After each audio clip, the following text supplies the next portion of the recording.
আসসালামু আলাইকুম দর্শক, আমরা তো এই কথা সবাই জানি যে বাংলাদেশ এই মুহূর্তে আন্তর্জাতিক বিভিন্ন শক্তির খেলার উর্বর ক্ষেত্রে পরিণত হয়েছে এবং আন্তর্জাতিক সেই খেলা এবং অভ্যন্তরীণ কিছু বিষয়ে এখন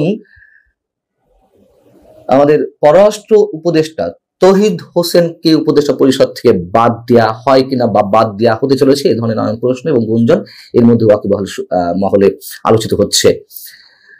তৌহিদ হোসেন সম্পর্কে এর আগেও আমি বলেছি যে উপদেষ্টা পরিষদে এই মুহূর্তে হাতে গোনা যে 3 থেকে 4 জন যথেষ্ট দক্ষ, যোগ্য, ক্যাপাবল ব্যক্তি রয়েছেন, তাদের মধ্যে তৌহিদ হোসেন একজন। তার সততা, তার যে পরিকর্মা, যে স্টাইল, সেটি নিয়ে কোনো প্রশ্ন নেই। এবং তিনি এমনই একজন পেশাদার কূটনীতিক যাকে কূটনৈতিক পরিসরে অ্যাক্সিডেন্টাল ফরেন সেক্রেটারি হিসেবে অভিহিত করা হয়। অর্থাৎ তিনি যে কোনো কূটনৈতিক সংকট যে কোনো মুহূর্তে সামাল দিতে পারেন, অথচ তার কাজকর্ম নিয়ে প্রশ্ন তোলা হচ্ছে। কেন তোলা হচ্ছে? এবং একই সঙ্গে এটুকু জানিয়ে রাখি, পররাষ্ট্র সচিব মোহাম্মদ জসিমউদ্দিনকেও বাদ দেওয়া হতে যাচ্ছে, এটি মোটামুটি নিশ্চিত। পাশাপাশি আরো একটি খবর যেটি আমরা হয়তো সবাই জানি না, খুবই গুরুত্বপূর্ণ একটি সংবাদ। এটি এখনো বাংলাদেশের মূলধারা বলতে গেলে কোনো গণমাধ্যমে আসেনি, একটি দুটি ছাড়া আমার চোখে অন্তত পড়েনি। যেমন বাংলাদেশ প্রতিদিনে এসেছে, মিয়ানমারে বাংলাদেশ দূতাবাসের প্রতিরক্ষা শাখায় প্রতিরক্ষা উপদেষ্টা হিসেবে যিনি দায়িত্বে ছিলেন ব্রিগেডিয়ার জেনারেল আফতাব হোসেন, তাকে জরুরি ভিত্তিতে প্রত্যাহার করা হয়েছে মিয়ানমারের চাপের মুখে। এবং রাখাইনে বাংলাদেশে করিডোর দেওয়ার বিষয়ে যে নীতিগত সিদ্ধান্ত বা প্রাথমিক আলোচনা সরকার মোটামুটি দেবেই, এটি অনেকে নিশ্চিত, বা দেওয়া হয়ে গেছে কিনা সেটা নিয়েও সন্দেহ রয়েছে। মিয়ানমার একটি ভয়ঙ্কর অবস্থায় রয়েছে এবং চীনের মানসিকতা সম্বন্ধেও আমরা এর মধ্যে জেনেছি। সেই ধরনের কোনো আপত্তির মুখে ব্রিগেডিয়ার জেনারেল আফতাব হোসেন বিষয়ে তারা আপত্তি তুলেছে কিনা আমরা জানি না। তবে এটি আমাদের প্রতিরক্ষা মন্ত্রণালয় থেকে একটি প্রজ্ঞাপন জারি করা হয়েছে, যেখানে স্পষ্ট করে বলা হচ্ছে, 13 মে এই প্রজ্ঞাপনটি জারি করা হয়।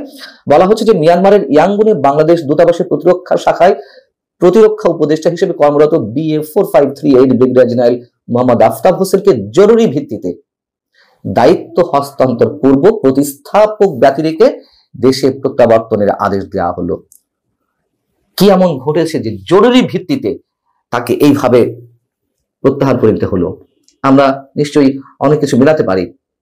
এবং আমাদের পররাষ্ট্র উপদেষ্টা তৌহিদ হোসেন গত এপ্রিলের শেষের দিকে সাংবাদিকদের প্রশ্নের জবাবে তিনি করিডোর বিষয়ে যে মন্তব্য করলেন যে সরকার নীতিগতভাবে সিদ্ধান্ত নিয়েছে রাখাইনে করিডোর দেওয়া হবে কিছু শর্ত সাপেক্ষে, এই বক্তব্যটি সরকার ভালোভাবে নেয়নি। যেমন তার পরপরই প্রধান উপদেষ্টা প্রেস সচিব মিস্টার শফিকুল আলম বললেন যে না, এই ধরনের কোনো সিদ্ধান্ত নেওয়া হয়নি, কোনো আলোচনায় হয়নি। পররাষ্ট্র উপদেষ্টা যেখানে বলছেন সেখানে তার চেয়ে বেশি জানা কথা নয় প্রধান উপদেষ্টা প্রেস সচিবের। এমনকি রোহিঙ্গা বিষয়ক যিনি বিশেষ দূত ডক্টর খলিলুর রহমান, তিনিও পরবর্তীতে বললেন মাঝামাঝি পর্যায় থেকে যে না, পুরোপুরি অস্বীকার করতে পারলেন না। তিনি বলছেন যে আলোচনা হয়েছে, তবে কোনো সিদ্ধান্ত নেওয়া হয়নি, সবাইকে জানিয়ে এই সিদ্ধান্ত নেওয়া হবে। তবে আমরা যতদূর জানি যে সবাইকে জানিয়ে আর সিদ্ধান্ত নেওয়ার কোনো প্রয়োজন হয়তো সরকারের জন্য নেই। এরকম নানান বিষয়, আমি শুধু বলছি যে একটা বিষয় এখন পররাষ্ট্র মন্ত্রণালয়ে অস্থিরতা চলছে, এর সঙ্গে আরো অনেক বিষয়, বিশেষ করে পররাষ্ট্র উপদেষ্টা তৌহিদ হোসেনের যে ব্যক্তিত্ব, যে গার্ডস, যে দক্ষতা, যে যোগ্যতা, যে কমিটমেন্ট দেশের প্রতি, আমি তাকে ব্যক্তিগতভাবে চিনি, জানি। সেই জায়গায় তো তিনি অনেক বিতর্কিত কাজের বাধা হয়ে থাকবেন, খুব স্বাভাবিক কথা। এবং সবকিছু নিয়ে যে অস্থিরতা চলছে তাকে বাদ দেওয়া হতে পারে। এবং যেই বক্তব্য সরকারের পক্ষ থেকে দেওয়া হচ্ছে, কোনো কোনো গণমাধ্যমে যেগুলো দাবি করা হচ্ছে, সরকারের কোনো কোনো সূত্র থেকে যা বলা হচ্ছে তা হচ্ছে সরকার প্রধান হিসেবে ডক্টর মোহাম্মদ ইউনূসের কাজের যে বৈচিত্র্য এবং গতি, সেই গতি এবং বৈচিত্র্যের সঙ্গে নাকি তৌহিদ হোসেন সাহেব এবং মোহাম্মদ জসিমউদ্দিন সাহেব তারা তাল মেলাতে পারছেন না। আচ্ছা, তাল মেলাবেন কিভাবে? যেখানে যার মন্ত্রণালয়ে যিনি দায়িত্বে রয়েছেন তার দপ্তরে একের পর এক বিশেষ বিশেষ জায়গায় বিশেষ বিশেষ ব্যক্তিকে নিয়োগ দেওয়া হয়, তা তো খুব ভালোভাবে নেওয়ার কথা নয় এগুলোকে। যেমন ধরুন লুৎফে সিদ্দিকী, ডক্টর মোহাম্মদ ইউনূস নিজের আন্তর্জাতিক বিষয় সংক্রান্ত বিশেষ দূত হিসেবে নিয়োগ দিলেন লুৎফে সিদ্দিকীকে, যিনি আন্তর্জাতিক সংস্থা CFA ইনস্টিটিউটের অন্যতম সাবেক ব্যবস্থাপনা পরিচালক। রোহিঙ্গা এবং অগ্রাধিকার প্রাপ্ত বিষয়াবলী সংক্রান্ত হাই রিপ্রেজেন্টেটিভ হিসেবে নিয়োগ দেওয়া হলো কাকে? ডক্টর খলিলুর রহমানকে, যাকে পরবর্তীতে জাতীয় নিরাপত্তা উপদেষ্টা হিসেবে নিয়োগ দেওয়া হলো। এবং এটি নিয়েও সেনাপ্রধানের সঙ্গে কোনো ধরনের মনোমালিন্যতার সৃষ্টি হয়েছে কিনা সে বিষয়ে অনেক প্রশ্ন তুলেছেন। এবং তিনি যখন রাশিয়া সফরে ছিলেন তখন তাকে নিয়োগ দেওয়া হয়। আবারও বলি, সেনাপ্রধানের কাছে প্রশ্ন করে বা তার কাছ থেকে মতামত নিয়ে জাতীয় নিরাপত্তা উপদেষ্টা হিসেবে কাউকে নিয়োগ দেওয়া হবে এমন কোনো কথা নেই। তবে সেনাবাহিনী তো একটি ভাইটাল রোল প্লে করছে দেশের গণতান্ত্রিক অবস্থা উত্তরণের জন্য, এবং সেনাপ্রধান নিজের মধ্যে ইনভলভড। অতএব তার সাথে তো অন্তত এই স্পর্শকাতর পদটি নিয়ে আলোচনার ছিল কিছু। যাই হোক, আমরা দেখলাম যে সুফিউর রহমানকে নিয়োগ দেওয়া হলো পররাষ্ট্র মন্ত্রণালয়ের উপদেষ্টাকে সহযোগিতা করার হিসেবে প্রতিমন্ত্রী পদমর্যাদায় বিশেষ সহকারী হিসেবে তাকে নিয়োগ দেওয়া হলো। তিনিও জাতিসংঘের স্থায়ী প্রতিনিধি হিসেবে কাজ করেছেন, সুইজারল্যান্ড, মিয়ানমার, অস্ট্রেলিয়া সহ বিভিন্ন দেশে রাষ্ট্রদূত এবং হাই কমিশন হিসেবে কাজ করেছেন। এর পরবর্তীতে যেটা ঘটলো সেটি আরো অবাক হওয়ার মতো বিষয়। সেটি হচ্ছে পররাষ্ট্র মন্ত্রণালয়ের নিয়োগ এবং বদলি তদারকির দায়িত্ব দেওয়া হলো অন্য দুই উপদেষ্টাকে, আদিলুর রহমান খান এবং মাহফুজ আলমকে। এগুলো কি তৌহিদ হোসেনের খুব ভালোভাবে নেয়ার কথা? নিশ্চয়ই তা তিনি নেয়ানও নেই।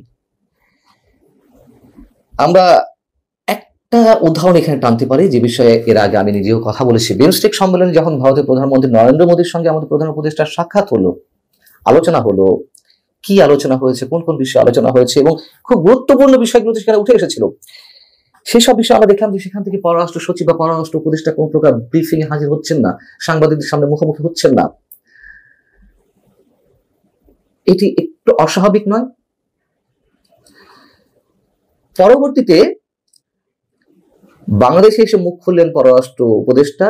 এর আগে প্রেস সেক্রেটারি শফিকুল আলম যা যা বলছিলেন মোটামুটি তার সাথে অনেকখানি মিল ছিল না।